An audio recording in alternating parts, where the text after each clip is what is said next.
esta mañana. Le invito a que se ponga de pie. Vamos a escuchar el preludio, 2 estrofas del libro número 110. Por favor, conéctalo, hermano, desde acá.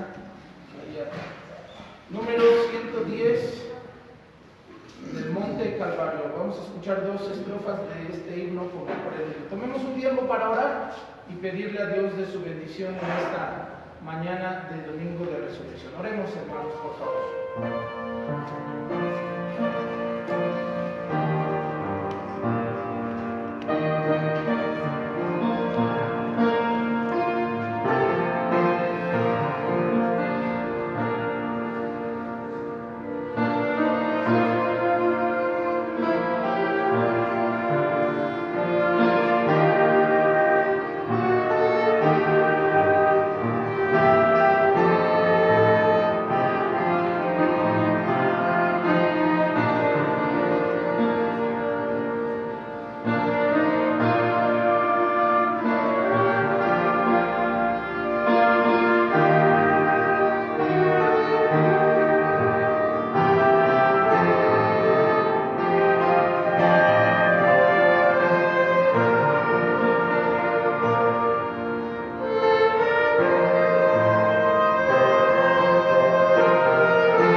Señor, porque usted ha sido bueno con nosotros. Perdona nuestras faltas, nuestros pecados, que la sangre preciosa de Jesús nos cubra, Señor.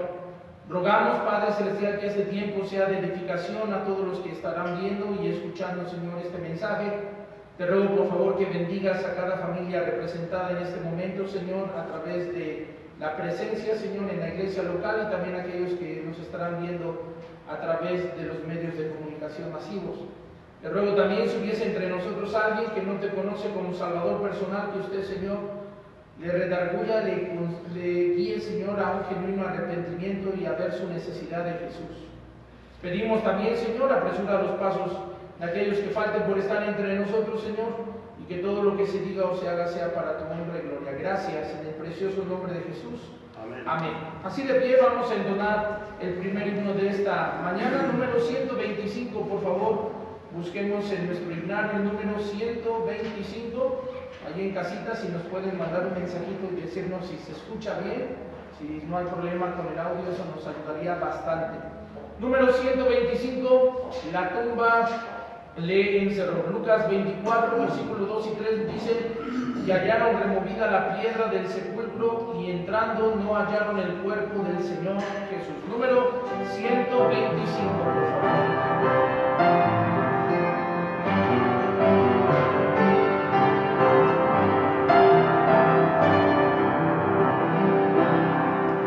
La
el himno número 460, por favor.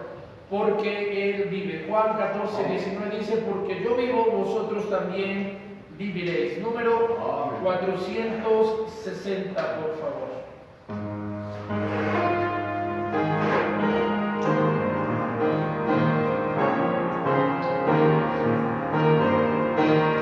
Todos juntos, dice así.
oportunidad que nos permite de estar aquí reunidos hoy, celebrando el Domingo de Resurrección. Un día como hoy, hace más de 2000 años, nuestro Salvador se levantó de entre los muertos, venciendo la muerte y abriendo ese camino necesario para la salvación de nuestra alma. Todo lo que estamos haciendo en nuestra iglesia y en muchas otras congregaciones gira alrededor de la resurrección de Cristo, el evento que literalmente cambió el rumbo de la humanidad. Damos gracias al Señor porque usted está aquí y bueno, parece que hay invitados, ¿verdad? ¿Es la primera vez que vienes? ¿Sí? ¿Cómo te llamas? Valeria, bienvenida. ¿De dónde vienes, Valeria? De la Venta, bienvenida. Gracias por estar con nosotros. Muchas gracias. Tenemos un obsequio para ti. Vamos a darle un fuerte aplauso a nuestro visitante de esta mañana. Enseguida que se ponga de pie, vamos a recoger la ofrenda de los 10 pesos. Recordemos que seguimos ahorrando y juntando todo lo necesario para recaudar los fondos necesarios para la construcción. Si usted puede contribuir con estos 10 pesos, pienso que no es gravoso. Allá en casa se pueden estar haciendo también la colecta y después hacerla llegar a la iglesia será de mucha bendición. Vamos a ponernos de pie, vamos a orar para recibir la ofrenda de los 10 pesos, por favor. Voy a pedir hermano Irving, pasa hermano, vamos a orar para pedirle a Dios de su bendición. Oremos. Vamos a orar. Poderoso Padre Celestial, gracias te damos, Señor, porque eres bueno, Señor, porque nos permites estar reunidos en tu casa de oración, Señor. Te pedimos una bendición para esta ofrenda que se levantará, Señor, de los 10 pesos, que pueda ser de bendición, Señor, que pueda ayudar, Señor, a colaborar para que estos muros se puedan levantar, Señor, que sea para glorificar tu bendito nombre, Señor, para que más generaciones, Señor, en un futuro, Señor, vengan a congregarse, Señor, y sean, Señor, unas generaciones que glorifiquen tu nombre, Señor. Te pedimos una bendición, bendice a cada uno de mis hermanos, bendice sus trabajos, Señor, y bendice, Señor, las familias también te lo pedimos, en el nombre de Cristo Jesús. Amén. Amén. Tome su lugar, gracias.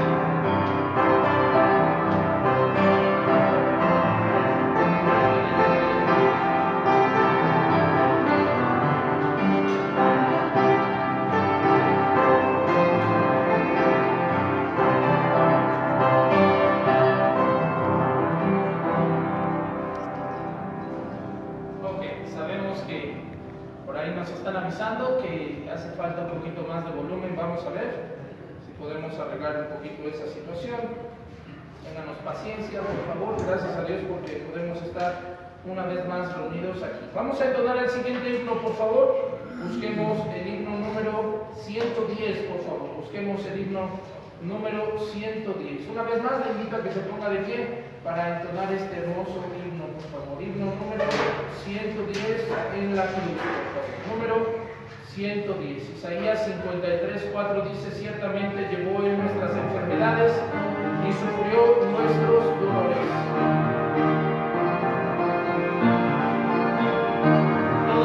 Dice así.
escuchando la predicación, ya sea si usted tiene la oportunidad de hacer presencia, asistir aquí a la iglesia o a través de las redes sociales. Queremos también animarle a todos a que sigamos siendo fieles en cuanto a nuestras responsabilidades para dar a la obra de Dios a través de nuestros diezmos, nuestras ofrendas y las promesas que hemos hecho en relación a misiones y también en cuanto a terreno.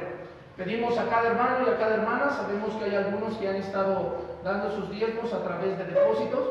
Pedimos por favor que nos pueda avisar, decirnos la cantidad y los conceptos para destinarlo exactamente al fondo y con la oportunidad de administrarlo sabiamente. Por favor, si usted hace los depósitos a través de la cuenta del banco de la iglesia, le pedimos por favor que nos avise para saber cómo utilizar el dinero. También le pedimos por favor a cada hermano y a cada hermana, como usted se habrá dado cuenta, hemos tenido varias comunicaciones a través del grupo de WhatsApp y hoy en la tarde, vamos a estar celebrando la Cena del Señor. Vamos a hacerla presencial aquí y ya algunas familias ya se han estado reportando para completar el grupo de las 50 personas que podemos tener aquí en la iglesia. Si usted está interesado en participar de la Cena del Señor hoy en la tarde a las 5, aquí en las instalaciones de la congregación, le pedimos por favor nos mande un mensaje de texto, ya sea WhatsApp o a través del celular, para saber que usted va a estar aquí y pueda usted participar. También estamos dando la oportunidad por esta ocasión, por las circunstancias que estamos pasando a nivel nacional y en todo el mundo, también tener la Cena del Señor en su casa. Hemos mandado un archivo para que usted lo pueda leer, pueda entender exactamente lo que vamos a estar haciendo y cuáles son los elementos que usted puede y debe de estar teniendo para poder participar de la Cena del Señor en esta tarde. Va a ser de mucha bendición, puesto que también se va a enlazar la iglesia de mi suegro desde Chile. Entonces vamos a estar reunidos como congregación nosotros, más los hermanos en Chile, y nosotros ambas iglesias juntos estaremos teniendo la Cena del Señor. Entonces va a ser una cosa muy especial para nosotros, de una manera muy grata, ¿verdad? No solamente por el hecho de ser la iglesia de nosotros, pero también por el hecho de la hermandad que nos une. La sangre de Cristo une a todos los verdaderos creyentes. Entonces va a ser un culto muy especial hoy en la tarde. Por favor, si usted va a asistir, una vez más le recordamos, mándenos un mensaje de texto al número de celular o por WhatsApp para saber que usted va a estar participando. Y como todo, también sabemos que hay requisitos y hay algunas cosas que usted necesita entender para poder participar de la Cena del Señor en nuestra congregación. Usted necesita, número uno, ser salvo. Usted necesita reconocer y afirmar que Jesucristo es su Señor y su Salvador. Es indispensable que usted sea salvo. La segunda cosa es de que usted necesita participar o haber participado del bautismo a través de la inmersión, no la aspersión, sino por inmersión. Si usted ha confesado a Jesús como su Salvador personal, es importante que usted haya tomado el paso de fe al bautizarse.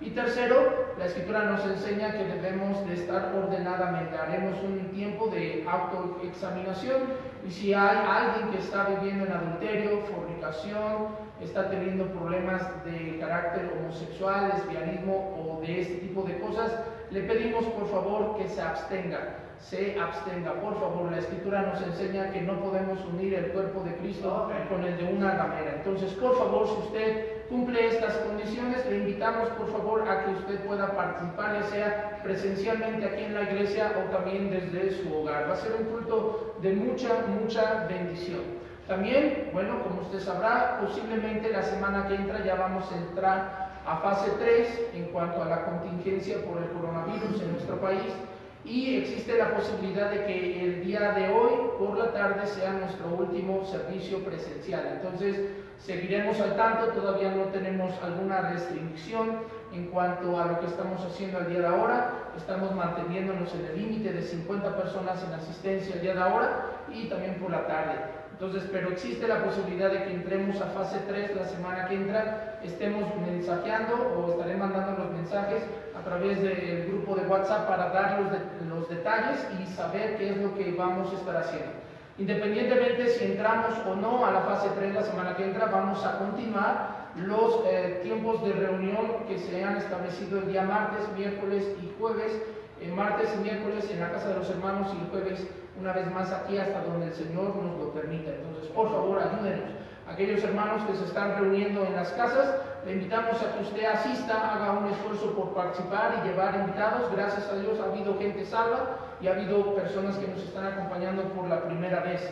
Oremos para que el Señor nos dé de su gracia y podamos salir todos juntos lo más pronto posible de esta situación que está azotando al mundo entero y que el Señor nos pueda dar de su gracia. Muchas iglesias suspendieron su culto de resurrección. Entendemos que las circunstancias no lo permiten hasta ahora, pero eso no debe de impedir que cada domingo nosotros recordemos que Jesucristo resucitó de entre los muertos para la salvación y la vida eterna de cada uno de nosotros. Entonces, por favor, le invitamos a que siempre tengamos en nuestra mente, en nuestro corazón, que Jesús resucitó. Le pedimos también, por favor, a cada hermano y a cada hermana para finalizar esto. Vamos a estar posponiendo, como lo hemos dicho en otras ocasiones, algunos de los ministerios de la iglesia, como son talentos, culto infantil, cuna, párvulos, etcétera, hasta nuevo aviso.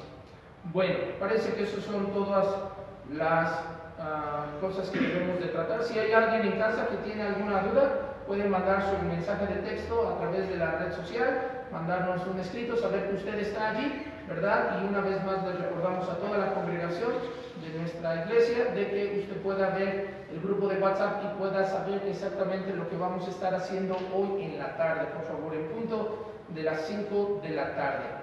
Bueno, vamos a entonar el último himno. Busquemos el himno número 109, por favor.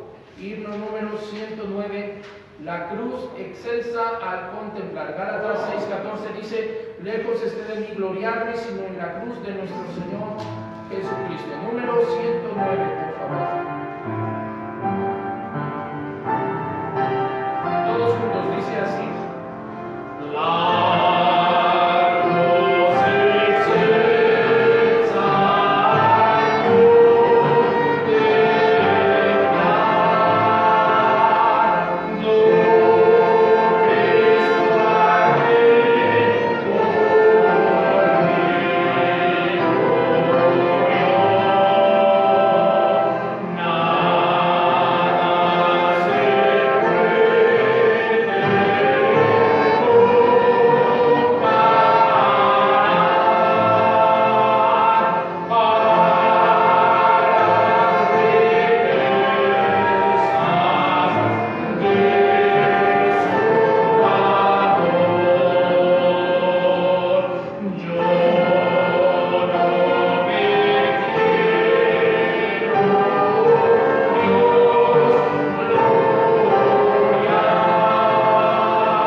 comparta.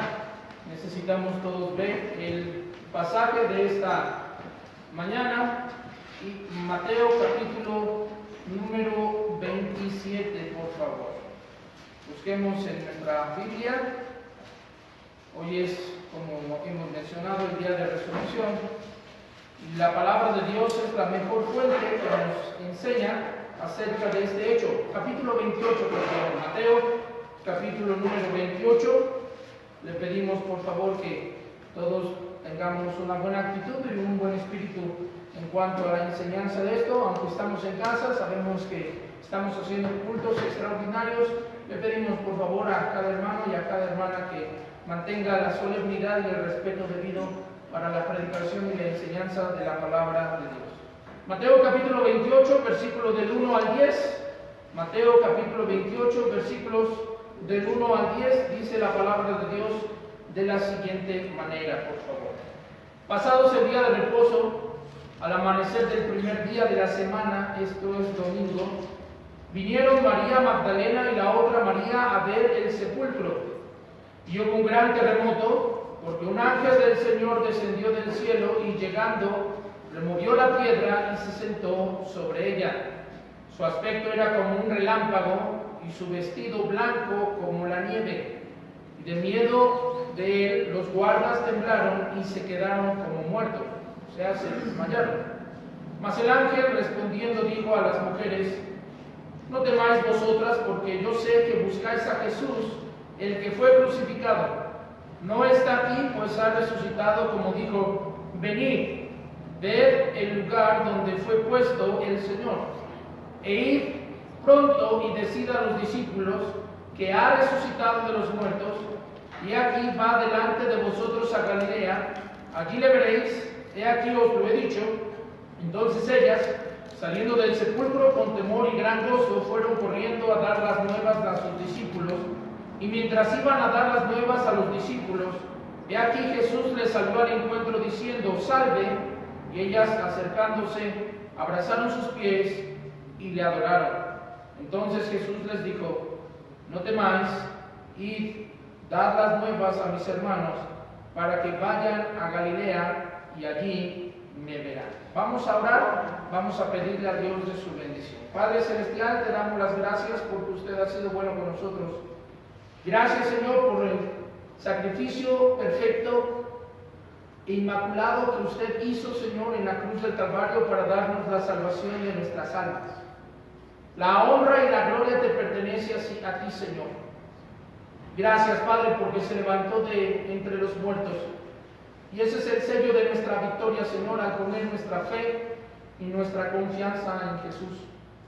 Te agradecemos, Señor, porque usted abrió ese camino que estaba antes cerrado, torcido, Señor, para llegar con libertad a la presencia suya. Y ahora, Padre, nos disponemos una vez más a recordar que usted se levantó de los muertos con la fe y la esperanza, Señor, de que asimismo también un día regresarás.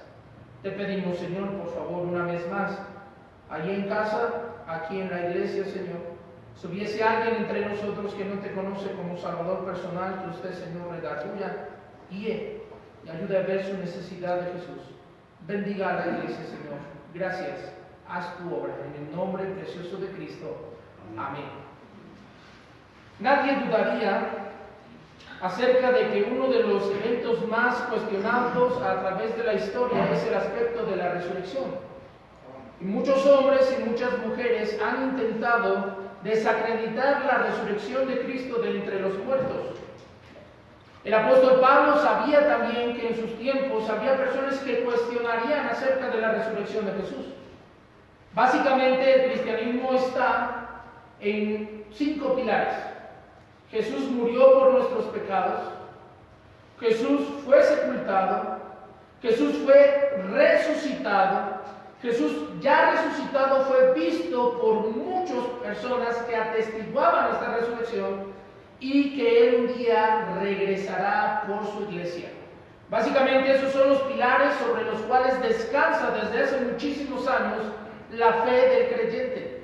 Muchos hombres y muchas mujeres han tratado de desacreditar la resurrección de Cristo. Algunos han dicho que las mujeres confundieron el lugar de la sepultura. Dijeron, o dicen estas personas, que las mujeres estaban tan perplejas, había sido tan impactante ver la crucifixión y la forma en cómo Jesús murió, que cuando ellos tuvieron la oportunidad de ir a buscar el cuerpo de Jesús, fueron y se pararon delante de la tumba equivocada. Algunos han intentado decir que Jesús en realidad no murió, sino que él se desmayó en la cruz y todo el mundo lo tomó por muerto, pero él simplemente, después de pasar ese momento de catalepsia, si mal no recuerdo la palabra, volvió a la vida, no que se levantó de los muertos, sino que volvió en sí y todavía tuvo la capacidad y el poder de mover una piedra que pesaba varias toneladas y salir y presentarse todo lastimado, hinchado, delante de los apóstoles, y ellos dijeron que era producto de la resurrección. El mismo Mateo nos está enseñando que el informe de la guarda que estaba resguardando la tumba de Jesús, ellos reportaron que Jesús sí resucitó, pero ellos fueron sobornados por los judíos de su tiempo para negar ese hecho. Escúchenme bien, al pueblo judío se le ha negado el aspecto de la resurrección. Los líderes judíos a través de muchos años han ocultado la resurrección de Jesucristo. Mateo capítulo 28, versículo número 11, dice la palabra de Dios: mientras ellas iban, he aquí uno de los guardas fueron a la ciudad y dieron aviso a los principales sacerdotes de todas las cosas que habían acontecido. Y reunidos con los ancianos y habido consejo, dieron mucho dinero a los soldados, diciendo: decid vosotros, sus discípulos vinieron de noche y lo hurtaron, estando nosotros dormidos. Si esto lo oyere el gobernador, nosotros le persuadiremos y os pondremos a salvo. Y ellos, tomando el dinero, hicieron como se les había instruido. Este dicho se divulga entre los judíos hasta el día de ahora. Nadie podía negar realmente el hecho de la resurrección de Cristo, a menos que pudiesen mentir, a menos que deliberadamente fueran en contra de la verdad de lo que estaba sucediendo en cuanto a los hechos. Cuando Jesús levanta a Lázaro, nadie duda en cuanto a esa resurrección. Pero la resurrección de Lázaro fue tan impactante para los que presenciaron ese acto, que los mismos líderes judíos no solamente acordaron darle muerte a Jesús, pero también acordaron dar muerte a Lázaro. Vea la depravación y el corazón inclinado al mal cuando la persona deliberadamente decide negar la verdad y los hechos. En los tiempos del apóstol Pablo, el apóstol llegó a unas tremendas conclusiones en relación a lo que es la resurrección de los muertos. Vaya conmigo, por favor, a 1 Corintios en el capítulo número 15. 1 Corintios capítulo número 15 es el pasaje por excelencia que nos enseña cuáles son las consecuencias, no nada más temporales y presentes, sino las consecuencias inclusive futuras, si Jesús no resucitó de entre los muertos. Dice 1 Corintios capítulo número 15, versículo número 1 en adelante, dice la palabra de Dios: además os declaro, hermanos, el evangelio que he predicado. Hay muchas personas que se llaman a sí mismos cristianos evangélicos y muchas veces ellos mismos no saben qué es el evangelio. Yo he tenido la oportunidad de hablar con muchas personas en la calle y les he preguntado ¿qué es el evangelio? Y muchas personas responden: bueno, el evangelio es la vida de Cristo. Algunas personas dicen: bueno, el evangelio es los milagros que Jesús hizo. Algunos dicen: bueno, el evangelio es la forma en cómo Jesús nos enseña a morir. No, déjeme decirle, a la luz de la palabra de Dios, el evangelio es la muerte, sepultura y resurrección de Cristo por nuestros pecados, para la salvación de nuestra alma. Dice una vez más el verso número 1: además os declaro, hermanos, el evangelio que os he predicado, el cual también recibisteis, en el cual también perseveráis, por el cual asimismo, si retenéis la palabra que os he predicado, sois salvos, si no creísteis en vano. Porque primeramente os he enseñado lo que asimismo recibí, que Cristo murió por nuestros pecados conforme a las Escrituras, Ahora eso es muy importante, vaya conmigo, no pierda su lugar aquí en Primera de Corintios. Vamos por favor al Evangelio de Mateo, Mateo capítulo número 1.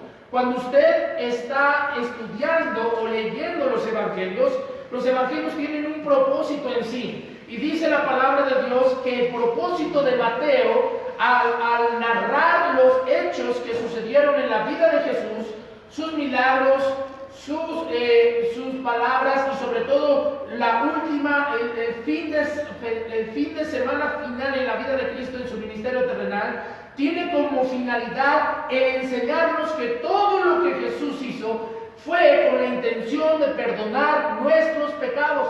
Vean lo que dice Mateo capítulo número 1, versículo número 21. Aquí está el propósito de Mateo. Dice la Escritura: y dará a luz un hijo y llamará su nombre Jesús. ¿Por qué? Porque él salvará a su pueblo ¿de qué? De sus pecados. Jesús habló lo que habló para perdonar nuestros pecados. Jesús hizo milagros para perdonar nuestros pecados. Pero sobre todo Jesús murió en la cruz del Calvario para salvarnos de los pecados. Todo lo que Cristo hizo en el Evangelio de Mateo tiene como finalidad enseñarnos que el propósito del Señor es salvarnos de nuestros pecados. No fue para fundar una religión llamada cristianismo, fue con la intención de darnos la salvación y la vida eterna. Mateo, 1 Corintios capítulo 1, versículo número 3, una vez más regresemos al texto. Porque primeramente os he enseñado lo que asimismo recibí, que Cristo murió por nuestros pecados conforme a las Escrituras, y que fue, que dice ahí, sepultado. Se colocó una gran piedra para evitar que tanto la gente de afuera, sus discípulos y otras personas entrasen a la tumba, y evitar también que el que estuviese en muerte saliera de allí. Dice la Escritura: y fue sepultado, y que resucitó al tercer día, se levantó de entre los muertos, dice la Escritura, conforme a las Escrituras. Ahora, cuando el apóstol Pablo está escribiendo 1 Corintios, y él está diciendo conforme a las Escrituras, se está refiriendo al Antiguo Testamento, Versículo número 5. Note ahí ahora las consecuencias de la resurrección. Y se le apareció ¿a quién? A Cefas, que no es otro más que el apóstol Pedro. Y después a los 12. Y note cómo la resurrección de Cristo impactó e influenció la vida del apóstol. Y déjeme decirle, si en la resurrección de Cristo transformó ese grupo de hombres que estaban temerosos de las represalias que los fariseos, los escribas y los saduceos y el mismo gobernador romano podrían llevar en contra de ellos, pero cuando ellos se dan cuenta de que Jesús ha resucitado, ellos fueron transformados desde la punta de su cabeza hasta la punta de su pie. Algo sucedió en su corazón, y debe de ser exactamente lo mismo en la vida hoy de los cristianos actuales. Si usted ha profesado su fe en Cristo, si usted ha reconocido que Cristo ha muerto por sus pecados, si usted ha reconocido y ha creído que Jesús se levantó de los muertos, no podemos seguir siendo las mismas personas. Debe de haber un cambio radical en nuestro corazón, debe de haber un cambio radical en nuestra mente, porque no estamos sirviendo a dioses de plata o de oro, estamos sirviendo a aquel que reina por los siglos de los siglos y está a la diestra del Padre, y un día regresará por nosotros. Déjeme hacerle una pregunta: ¿cómo le ha impactado a usted la verdad de que Cristo ha resucitado de los muertos? La forma en cómo usted entiende esa verdad es la forma en cómo usted, en gran medida, usted va a vivir la clase de cristianismo que usted tiene hoy. Se apareció después a Cefas y a los 12. Y luego dice el texto, versículo 6. Después apareció a más de 500 hermanos a la vez, de los cuales muchos viven y aún otros ya duermen. Después apareció a Jacobo. Ahora ese Jacobo es tremendo, hermano, porque él era uno de los más escépticos acerca de la persona de Cristo. Jacobo, el que menciona aquí, es el medio hermano de Jesús. Este Jacobo no estaba consciente de que Jesús en realidad era Mesías. Es más, aún sus discípulos, cuando andaban con Cristo, todavía no les caía la verdad en su corazón de que Jesús era quien decía ser. Todos tuvieron que llegar a conclusiones cuando examinaron la vida de Cristo y cuando fueron confrontados con los hechos. Cuando fueron confrontados con los hechos. Jacobo, un escéptico totalmente. ¿Cómo es que mi hermano va a ser el Mesías? Eso es imposible. Pero cuando el Señor se presentó delante de Jacobo, Jacobo, al ver a Jesús resucitado, de la misma manera que Pedro y Pablo y grandes hombres y mujeres de la historia en los tiempos bíblicos, su vida también fue impactada a tal punto que él llegó a ser el primer pastor de la iglesia en Jerusalén. Vea, no fue cualquier cosa la resurrección de Cristo en la vida de estas personas. Después apareció a Jacobo, después a todos los apóstoles. Note lo que dice el texto. Y al último de todos, como a un abortivo, me apareció a mí. Si usted estudia el libro de los Hechos, usted se dará cuenta que Pablo estaba persiguiendo a la iglesia, a esa secta llamada los cristianos, a esa secta llamada los nazarenos, los seguidores de Jesús de Nazaret. Y él tenía un celo férreo, un celo genuino por las cosas de Dios, a tal punto que él pedía cartas a los principales de las sinagogas para entrar en las ciudades y tomar presos a aquellos que se estaban convirtiendo a la fe de Jesús y estaban abandonando el judaísmo, las tradiciones de Moisés y de los ancianos. Y dice la Escritura que él llegó a hacer que ellos mismos blasfemaran el nombre de Jesús. Era una persona cruel en su corazón. Pero cuando Jesús se le apareció, todo cambió. Cambió radicalmente su vida. Personalmente yo creo que en los tiempos antiguos una de las personas más inteligentes, más intelectuales del mundo antiguo es el apóstol Pablo.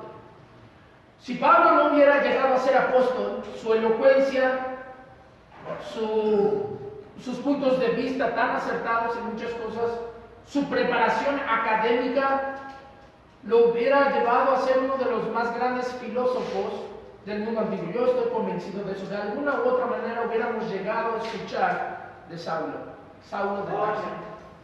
Pero cuando se le apareció el Señor, toda esa gloria de hombres que estaba rodeando al futuro apóstol Pablo, dice la Escritura, lo tengo por basura. Lo tengo por basura. Ya no me interesa la gloria de los hombres, ya no me interesa la gloria del mundo, ya no me interesa la riqueza. Ahora soy totalmente diferente. He decidido ser un esclavo por amor de Cristo, porque la resurrección de Jesús afectó dramáticamente la vida de ese hombre, así como también debería de afectar la vida de todos los que estamos aquí. El cristianismo no es una religión. Hace un momento tuve una pequeña charla con unos federales, después contaré la historia por qué sucedió eso. Pero me decía el federal, bueno señor, pero pues no hay ningún problema, todas las religiones nos llevan a Dios. Y yo le dije, no, discúlpeme, pero eso no es cierto. El Dios de la Biblia no se parece en nada al Dios de los testigos de Jehová. El Dios de la Biblia no se parece en nada al Dios del Islam. El Dios de la Biblia no se parece en nada a ninguna de las diferentes divinidades que se inclinan los hindúes, los chinos, los japoneses. El Dios de la Biblia no se parece en nada a los dioses de las culturas griegas, romanas, mesoamericanas.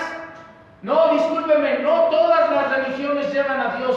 La Escritura dice, Jesús dijo, yo soy el camino, la verdad y la vida. Nadie viene al Padre si no es por mí. Ni siquiera la iglesia cristiana te puede salvar. El único que salva es Jesús. La vida del apóstol fue tan impactada por el hecho de que Él resucitó. Y luego dice el versículo 10, pero por gracia de Dios soy lo que soy, y su gracia no ha sido en vano para conmigo. ¿Nota? Jesús invirtió en la vida del apóstol Pablo. Y el apóstol Pablo llegó a la conclusión, tengo una enorme deuda con Jesús. Tengo una gran deuda con mi Salvador. Y yo no quiero que ese sacrificio, yo no quiero que ese llamamiento que Dios me dio, agarrarlo, hacerlo bolita y echarlo a la basura. Hay algunos hermanos, hay algunas hermanas en diferentes partes del mundo que están pensando hoy en renunciar al ministerio. Hay algunos hombres, hay algunas mujeres que están pensando el día de hoy que no vale la pena seguir adelante. Déjeme decirle, no haga en vano el sacrificio de Cristo en la cruz de Calvario por lo que Él hizo por ti. No es en vano, no es en vano. Así como no lo fue en la vida del apóstol Pablo. Versículo 11, porque o sea yo, o sean ellos, asimismo predicamos, así habéis creído. Pero si se predica de Cristo que ha resucitado de los muertos, ¿cómo dicen algunos entre vosotros que no hay resurrección de los muertos? Porque si no hay resurrección de los muertos, tampoco Cristo resucitó. Porque si no hay resurrección de muertos, tampoco Cristo resucitó. Y si Cristo no resucitó, vana es entonces nuestra predicación y vana también vuestra fe. Y somos hallados falsos testigos de Dios, porque hemos testificado de Dios que Él resucitó a Cristo, el cual no resucitó, si en verdad los muertos no resucitan. Porque si los muertos no resucitan, tampoco Cristo resucitó, y si Cristo no resucitó, vana es, nuestra fe es vana, y aún estáis en vuestros pecados. Ahora mire, aquí el apóstol Pablo nos dice cuáles son las consecuencias temporales, presentes y futuras si Jesús no resucitó. Las consecuencias presentes, las consecuencias antiguas. Bueno, dice el texto, entonces toda la predicación que hemos hecho, el mandar misioneros a diferentes partes del mundo, el sufrir persecuciones, el permitir ser azotado muchas veces con varas sin número, el ser perseguido no nada más por los gentiles, pero aún también por los de mi propia sangre, el haber padecido naufragio, todo eso se vano, se hizo para nada. ¿Sabe? Hay algunos cristianos y algunas cristianas que han llegado a terribles conclusiones en su vida y en su andar con Cristo y piensan, todo ha sido en vano, todo ha sido en vano. El rendir mi vida de tiempo completo ha sido algo en vano. El prepararme en un instituto bíblico ha sido en vano. El asistir a la iglesia, el abandonar mi carrera, el abandonar mis estudios, el abandonar un trabajo bastante remunerante, todo eso es en vano. Déjeme decirle, si usted está en esa condición, y yo no sé a quién le estoy hablando, pero la Escritura nos dice que si usted está en esa condición, es porque a usted le hace falta ver a Cristo resucitado, le hace falta entender que Él venció la muerte y que todo lo que nosotros estamos haciendo, lo estamos haciendo para Él, y un día Él regresará y le dará a cada persona conforme a lo que haya hecho, le dará el galardón que esa persona se merece por causa de seguir adelante en las cosas del Señor. Yo me he desanimado muchas veces. Muchas veces he querido renunciar a las cosas del Señor, pero luego me acuerdo que hay algo que se llama la resurrección de Cristo. Me acuerdo de que lo que estoy haciendo no lo estoy haciendo para los hombres, lo estoy haciendo para el Señor. Y aunque a lo mejor no puedo hacer lo que yo quisiera en gran escala, como a mí me agradaría, yo trato de ser fiel en eso poquito que el Señor me ha entregado. Y cuando el Señor venga, que Él me haya haciendo lo que Él me llamó a hacer. Porque la Escritura dice, sobre poco has sido fiel, sobre mucho te pondré. Entra en el gozo de tu Señor. Las consecuencias eternas, dice el texto bíblico. Si Jesús no resucitó de entre los muertos, usted y yo todavía vamos camino al infierno. Todavía el lago de fuego y azufre nos está esperando a todos nosotros. No hay perdón de pecados. Solamente estaríamos a merced de un Dios fatalista. Si Jesús no resucitó de entre los muertos, el pecado no tiene solución. La raza humana no puede cambiar. Dios quedaría literalmente oculto y ajeno a nuestro pensamiento. No habría esa comunión, ese acercamiento con ese Dios personal. Y todos al morir perecerían. No es cualquier cosa el hecho de que Jesús haya resucitado. no es cualquier cosa. Tiene implicaciones eternas para las generaciones pasadas, para las generaciones presentes y para las generaciones futuras. Ahora, ¿por qué la gente, y sobre todo en los tiempos que se están narrando en la Escritura, específicamente en cuanto a Jesús y su crucifixión, por qué no sé cómo explicarlo, la cruz contradice el pensamiento, el poder del hombre? Mire, la Escritura dice que Jesús, antes de llegar a ese fin de semana en el cual iba a morir, Jesús pidió que se le trajese un pollino, un burrito. Se montó encima de ese animal y entró por las calles de Jerusalén, y todos a una comenzaron a proclamar que él era el hijo de David, que él era el rey de Israel. Ahora eso tiene implicaciones muy tremendas, porque si él es rey, él debe de gobernar, y él tiene súbditos y siervos que están dispuestos a obedecer a la voz de su rey, a la voz de su rey. En los tiempos bíblicos, los reyes de Israel hacían guerras y mandaban a reclutar a los varones, y todos tenían que asistir. Gedeón lo hizo, David lo hizo, Salomón lo hizo, Saúl lo hizo, los diferentes caudillos de Israel pedían que se aglomerara el pueblo, los varones, para emprender luchas contra los siervos, contra los enemigos de la nación. Y todos obedecían. Salomón, al ser uno de los reyes más prominentes de Israel, tenía siervos por doquier.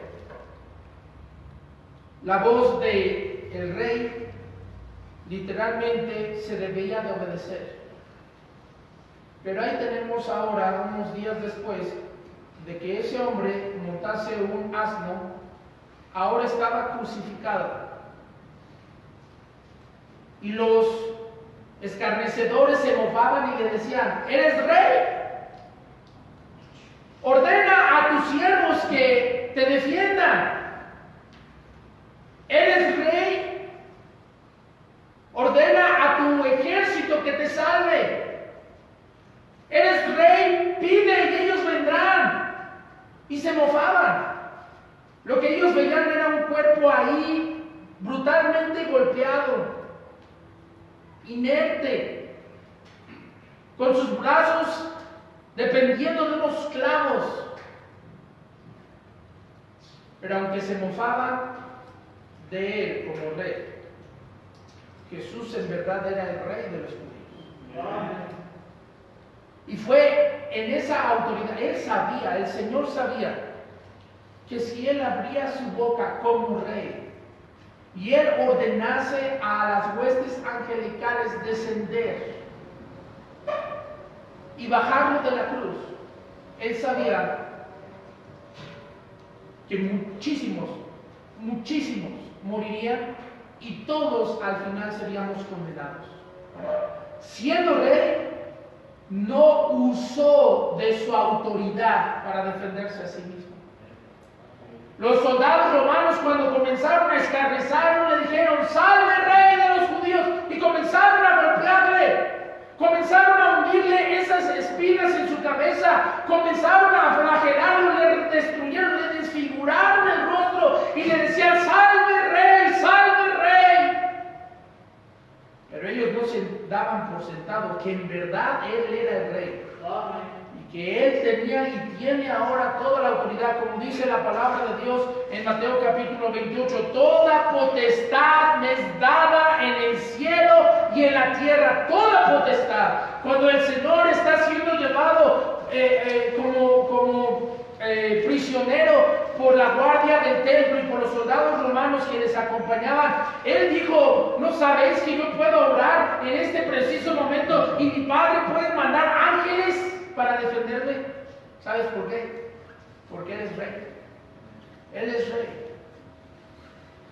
Y un día el rey regresará. El Rey de reyes y Señor de señores, montando un caballo blanco, seguido de sus santos ángeles, regresará a este mundo y recompensará a aquellos que le fueron fieles, que obedecieron a su voz, por causa de que Él es rey. La cruz tiene esa ironía de que la persona ahí colgada aparentemente es un hombre despojado de toda clase de poderes.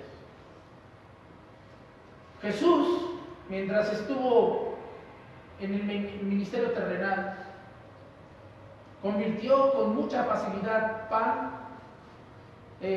agua en vino, multiplicó el pan y los peces. Venían personas con lepras y el Señor tocaba sus cuerpos e inmediatamente estos eran limpiados. Cuando venía una persona y lloraba y decía: Señor, mi hijo está muerto, mi hijo está muerto, el Señor se acercaba y lo resucitaba. Nadie dudaría de que Jesús en su ministerio terrenal tendría poder. Los mismos fariseos cuestionaban esos poderes. Algunos decían: este poder que sale de Él sale porque Dios está con Él. Pero otro grupo decía: no, estos poderes que tiene es porque el diablo se los da. Mire, sea una posición o sea la otra, cualquiera, es que nadie en los tiempos de Cristo que conocía al Señor, nadie dudaría de que el Señor tenía poder. Esa mujer estaba enferma de flujo de la sangre. Y dice la palabra de Dios que haciendo un esfuerzo dijo: si solamente tocare el borde de su manto. Y ella, metiéndose entre la multitud, con fe extendió su mano y solamente tocó en los flecos de ese manto. Y dice la Escritura que Jesús dijo, y el texto revela que el poder había salido de Jesús. Pero en la cruz la gente se mofaba acerca de ese poder. Y los fariseos y la gente que estaba escarnecida decía: ¿dónde están esos poderes, Jesús? ¿Dónde están esos poderes, Jesús, con los cuales sanaste a los leprosos? ¿Dónde están esos poderes, Jesús, que tú ostentabas de tener cuando devolvías la vista a los ciegos? ¿Dónde están esos poderes? Piense un poco en la mente del apóstol Pedro. La Escritura dice que la balsa estaba allí en el mar y la tempestad se alzó de una manera increíble. Los apóstoles pensaban que la barca se iba a hundir y de repente se ve la figura de un hombre caminando por las aguas, y cuando llega al bote todo se calma. El mismo Señor en otros pasajes de la Escritura dice que Él levantó su voz y dijo al océano, al mar: enmudece, a los vientos deténganse. Y los discípulos que vieron ese espectáculo, que vieron ese milagro, se quedaban pensando, diciendo: ¿qué clase de hombre es este? ¿Qué clase de hombre es este que aún los vientos y el mar le obedecen? Pero ahora está en la cruz. Ahí está crucificado, totalmente desnudo, está totalmente ensangrentado. No hay una sola pulgada en el cuerpo de Jesús que no tenga marca de sangre o del látigo con la flagelación de los soldados romanos. Y ahí están los escarnecedores diciendo: ¿dónde está tu poder, Jesús? ¿Dónde está tu poder, Jesús? Déjenme decirle, el hombre despojado de poder es el Todopoderoso. Y si Él reservó su poder para no castigar a la gente ahí, es porque Él está usando todo su poder, toda su sabiduría, toda su gracia y misericordia. Su amor estaba actuando en el poder más grande sobre la cruz para salvar nuestras almas. Para salvar nuestras almas. Cuando Dios creó al mundo usó su voz. Cuando Dios hizo al hombre usó sus manos, pero para salvar al mundo Él tuvo que usar todo su poder. Por eso el Señor no se dejó desviar con cosas menores. Porque todo lo que es Cristo, su sabiduría, su poder, su gracia, su amor, todo estaba concentrado en un único evento: salvar las almas de las personas. Ahí es donde el brazo poderoso de Jehová se desnuda. Ahí es donde el poderoso brazo de Jehová se extiende para salvar al ser humano, a todo aquel que cree. Dios, ahí en la cruz del Calvario, estaba siendo despojado a los ojos del hombre, pero está usando todo su poder para salvar a la raza humana. No se podía salvar a sí mismo porque estaba salvando al mundo entero. No se podía salvar a sí mismo porque estaba salvando a los demás. El hombre que clama con desesperación, en realidad es el hombre que más está confiando en Dios. En el huerto de Getsemaní el Señor dice: Padre, si pudiera haber otra forma, si hubiera otra forma de salvar a todo este mundo, Padre, paso de mí esta copa, pero no se haga lo que yo quiero, sino tu voluntad. Y en toda la sabiduría, y en toda la ciencia y presciencia de Dios Todopoderoso, solamente vio una sola forma para salvar nuestras almas. Y Jesús confió en esa respuesta. Jesús confió en esa única opción que el Padre, creador de los cielos y de la tierra, le presentó. Jehová de los ejércitos examinó el mundo entero, vio en los millones y millones y millones de posibilidades que podrían existir para llevar a los descendientes de Adán a su presencia y restaurarlos a su condición original. Y entre las millones y millones y millones de opciones, el Señor solamente escogió una y dijo: Jesús, si quieres salvar a este mundo, tú tienes que morir en la cruz del Calvario. No hay otra opción. Y aquel que está siendo crucificado, el que fue levantado por nosotros en la cruz del Calvario, mientras sus labios decían: Padre, ¿por qué me has abandonado?, su corazón estaba diciendo: Señor, yo confío que esta es tu respuesta al pecado. Yo confío, Señor, que esta es la respuesta para salvar a las personas. Yo confío en ti, Señor. Voy a confiar en ti, Señor, hasta el último momento. Y aquel hombre que clamaba en desesperación, en realidad estaba confiando más en Dios que cualquiera de nosotros. ¿Entiende usted eso? Ese es el precio que Jesús pagó por ti, hermano. No nada más murió, todo se colapsó. Ese movimiento grande de miles y miles de personas que se acercaban a escuchar a Jesús predicar. Cientos y cientos de hombres y mujeres que se acercaban simplemente para ver su rostro. Ahora al pie de la tumba no hay nada. Pareciera que todo se vino abajo. ¿Usted se ha sentido así? ¿Usted se ha sentido así en su cristianismo alguna vez? ¿Se ha sentido solo? ¿Ha sentido que el diablo de alguna manera logró colocar una gran piedra sobre tu fe? Tú has llegado a la conclusión: no vale la pena seguir adelante. Hay gente desanimada. Hay pastores que hoy va a ser su último culto de predicación. Hay misioneros que el día de ahora se van a parar delante de su congregación y van a decir: hermanos, ya no puedo continuar. Necesito regresar a mi país. Búsquense otro pastor. Va a haber en alguna parte del mundo maestros de escuela dominical que hoy va a ser su última clase. Hoy va a ser el último culto para alguna familia.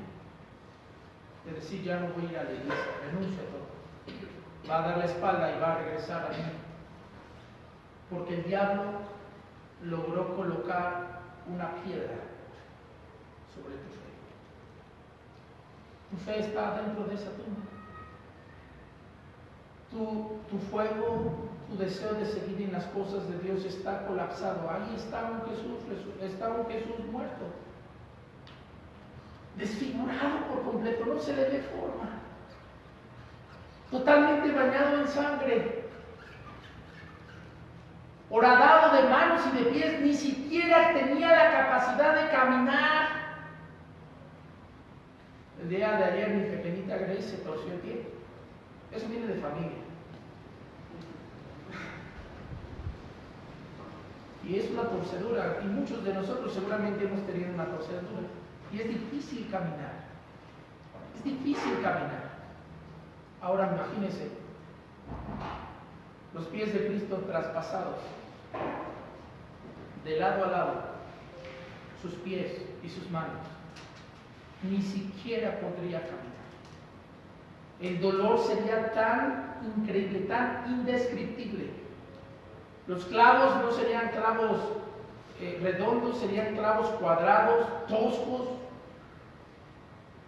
que cuando entraron en los pies y en las manos del Señor, perforaron de una manera cruenta y exageradamente dolorosa los nervios.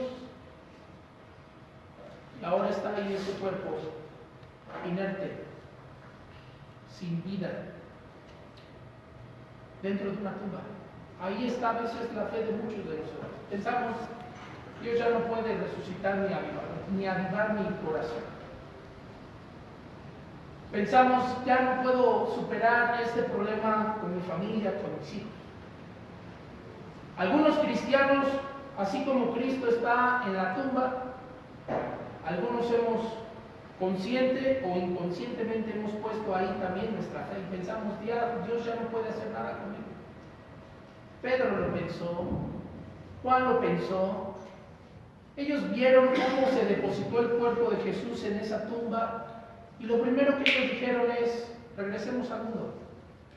Vivamos, hagamos bien a la gente, no nos metamos en problemas, sigamos una vida normal. Pero déjenme decirle, el que conoce a Cristo nunca puede tener una vida normal. El que conoce de Cristo realmente nunca puede tener una vida normal. No puede ser la misma persona. No puede ser la misma persona. No puede ser la misma persona egoísta, egocéntrica. No puede ser la misma persona que se deleita en el fango del pecado, en la asquerosidad de la perversión. No puede ser el mismo. Porque todo aquel que conoce a Cristo, su vida cambia radicalmente. Y aun cuando Él está en la tumba, Él está orando, Él está trabajando en lo más profundo del corazón. Mientras el Señor está en la tumba, Él descendió a los infiernos y comenzó a predicarle a las almas allí. No estaba inerte, sin pensamiento, no. El Señor todavía estaba trabajando y ahora, aunque puede haber la posibilidad de algunos que tienen una enorme piedra sobre su fe, déjeme decirle, Dios todavía está trabajando contigo. No te desesperes. No te desesperes. Las tinieblas no van a ser para siempre. El desánimo no se va a quedar ahí para siempre. Necesitamos caer de rodillas y decir, Señor, yo he perdido la visión del Cristo resucitado. Yo he perdido la visión, Señor. Me he concentrado más en la cruz, en los problemas. Me he concentrado más en los clavos, me he concentrado más en las situaciones que no puedo resolver y he dejado de confiar en ti, Señor. Yo soy el que está también en la tumba ahí. Yo no puedo ver la salida a mis problemas el día de ahora. Yo me he sentido así. Pero gloria a Dios, las cosas no terminaron ahí. Muy temprano en la mañana, dice la Escritura, cuando comenzaba a salir el sol, esas mujercitas fueron a buscar a su Salvador. Y qué bendición por el testimonio de esas mujeres. Que aun cuando todo está en contra, aun cuando hay una enorme piedra que necesita ser removida, aun cuando hay una guarda resguardando la tumba, Aun cuando no hay varones que estén dispuestas a seguir haciendo lo que deben de estar haciendo. Qué bendición por el testimonio de esas mujeres que siguieron adelante, aun cuando iban en contra, no nada más de la guardia romana, no nada más en contra de los fariseos, de los escribas, del mismo Pilato, iban en contra aún de sus propios hermanos en la fe, los apóstoles. Iban en contra del mundo entero, pero eso no impidió ir a buscar a su Señor. ¿Qué clase de fe tan genuina es esa? ¿Qué lección tan grande es la que nosotros estamos aprendiendo de esas damas? Déjeme decirle, la mayoría de las personas que renuncian a la vida cristiana renuncian por cosas que sí se pueden resolver. La mayoría de las personas que renuncian a la vida cristiana, a seguir en el camino del Señor, se les está olvidando que no estamos siguiendo al hombre ni a la denominación. Estamos siguiendo a aquel que va a resucitar, aquel que se levantaría de los muertos. Esas mujeres no estaban siguiendo a Pedro, y qué bendición que no estaban siguiendo a Pedro, porque Pedro ya se había regresado al mundo. Qué bendición que no estaban esas mujercitas siguiendo a Juan, porque Juan también estaba yendo en voz de Pedro. Qué bendición que esas mujeres no estaban siguiendo a las multitudes que se echaron a correr cuando los problemas estaban en su apogeo. Qué bendición que esas mujercitas estaban siguiendo a Jesús. A Jesús. ¿Sabe? Mientras usted siga siguiendo a Jesús, todo va a estar bien. Todo va a estar bien. Un día el Señor se subirá a tu barca y dirá a los vientos y dirá a las olas: detente, enmudece. ¿Sabe por qué? Porque tan pronto esas mujeres fueron ahí, algo extraordinario había sucedido. Una piedra que era necesario que hombres, posiblemente unos 10 o inclusive 20 personas, era necesario para rodar esa piedra. Tuve la oportunidad de ir a Israel y estuve frente a la tumba, lo que se cree que es la tumba de Jesús. Y ahí hay una réplica de lo que vendría siendo esa gran piedra. Está la puerta y al pie de la puerta ahí hay una pequeña zanja, donde a la hora de rodar la piedra, esta caería en la zanja y haría todavía más difícil mover esa piedra. Pero cuando esas mujeres llegaron ahí, vieron lo extraordinario. Vieron algo que su mente y su cabeza no lograría entender. Vieron primero a los guardas, seguramente todavía estaban ahí desmayados. Y vieron esa gran tumba, esa gran piedra movida y con escepticismo, con miedo. Se introdujeron dentro de esa tumba y no estaba allí. ¿Sabe qué gozo fue estar ahí? Yo entré a la tumba y adentro de la tumba desde hace muchísimos años ahí hay un letrero que dice: no está aquí.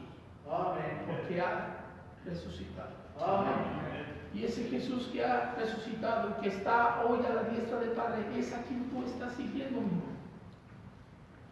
Ese Jesús que venció a la muerte es aquel Jesús en quien tú confías, en quien tú has puesto tu fe y tu confianza. Es a Él a quien le has entregado tu corazón. Ese Jesús que venció al diablo, que nos ha dado una nueva naturaleza, es el que se ha levantado de entre los muertos y vive y reina por los siglos de los siglos. Amén. Con esto termino. Cuando llegaron los apóstoles, Juan y Pedro, entraron a la tumba del Señor. Y el apóstol Juan describe un pequeño detallito en cuanto a la resurrección de Jesús.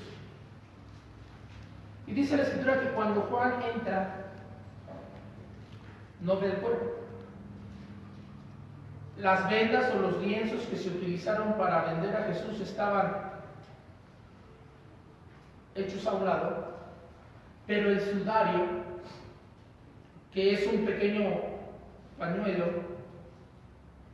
que se colocaba en la cara de los difuntos, estaba doblado y puesto en un lugar aparte. Eso tiene mucho significado para la gente que conoce qué significa eso.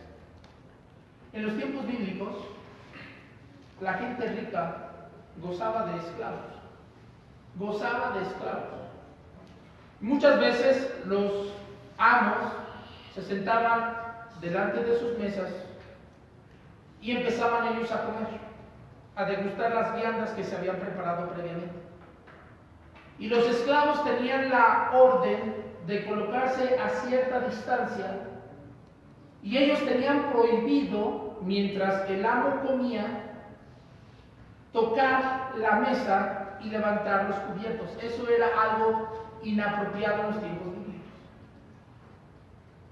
Cuando la persona, el amo, terminaba de degustar la comida, tomaba un trapo, limpiaba su boca, la nariz, la cara, un poco la barba, tomaba ese pequeño pedacito de tela y lo hacía bolita y lo arrojaba enfrente de su plato, se ponía de pie y se retiraba. Y cuando el esclavo se daba cuenta de que el amo hacía bolita esa tela y la arrojaba, era la señal que el esclavo entendía que el señor ya había quedado satisfecho, que ya no era necesario traerle más comida ni más bebida y era tiempo de recoger las vajillas y los utensilios que se habían empleado.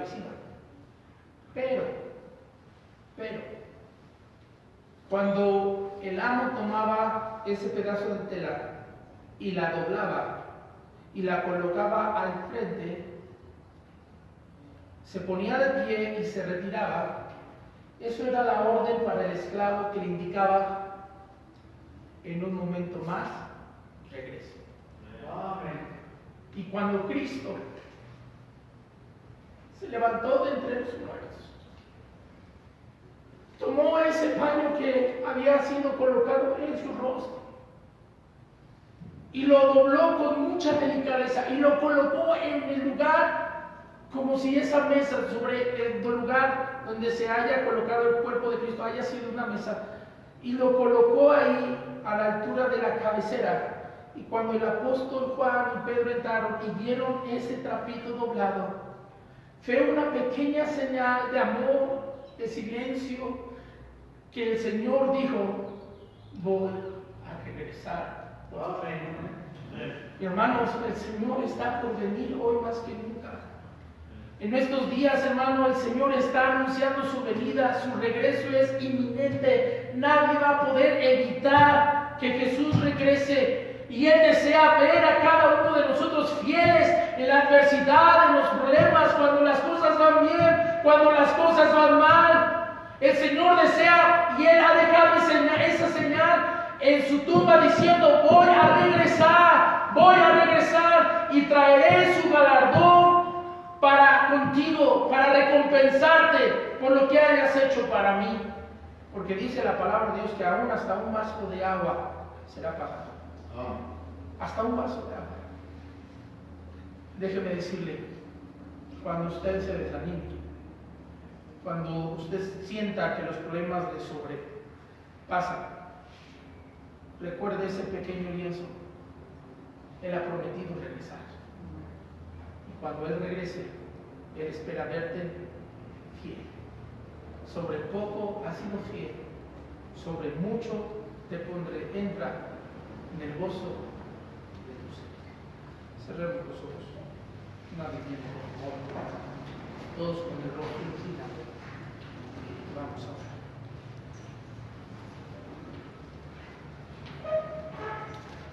Gracias te damos, Señor, porque aún en las cosas sencillas tú nos dejas hermosos mensajes. Ese lienzo es una pequeña notita de amor que nos dejaste. No tiene tu firma,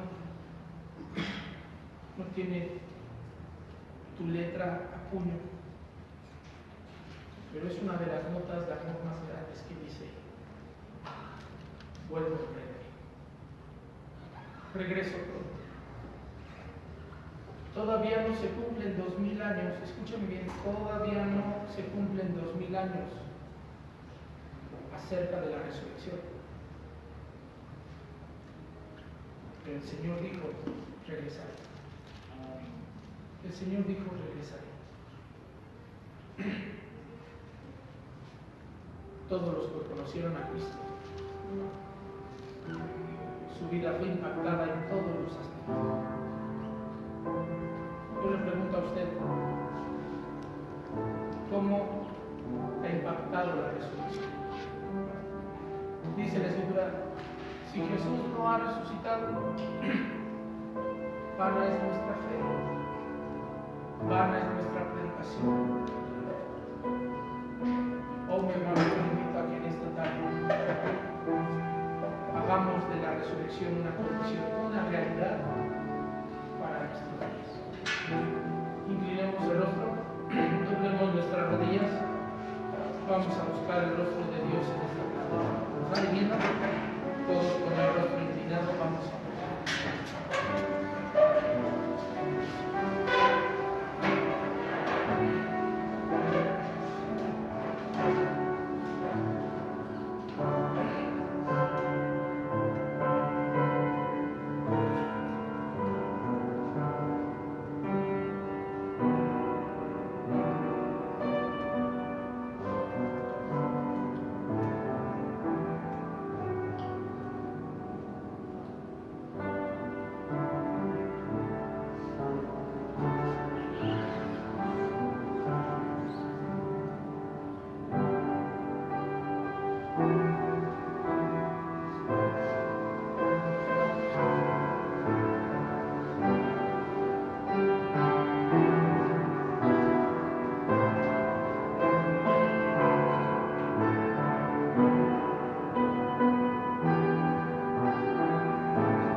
Señor, te damos las gracias porque usted, Señor, nos ama.